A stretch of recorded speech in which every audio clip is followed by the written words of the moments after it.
Hey everyone. So I've connected to you all out there today and I've asked what do you need to focus on to bring all your manifestations that you want in 2024 to fruition, and the Two of Wands came through.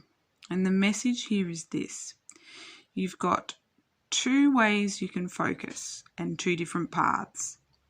So it's about you choosing to focus on where you're going, right?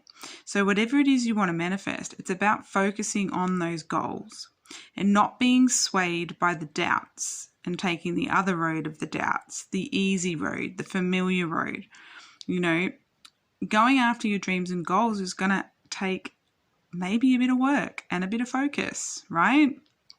And it's going to take you to persevere and release doubts and all of that kind of thing.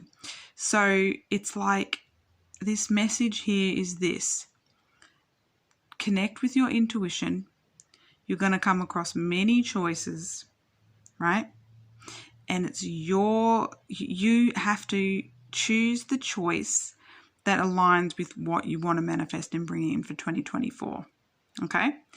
And like I said, you've got two paths you can take. You can take the new path towards your dreams and goals, or you can take the familiar path and stay the same, stay where you are.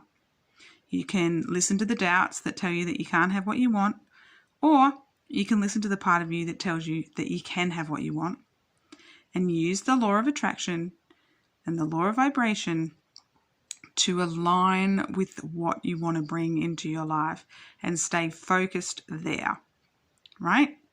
So there you have it. That's my little reading. Let me know in the comments if it's resonated, and make sure you like the video if you like it, subscribe and hit that bell notification, because then you're notified of upcoming videos and readings that I do. And I will see you and chat to you all soon. Bye.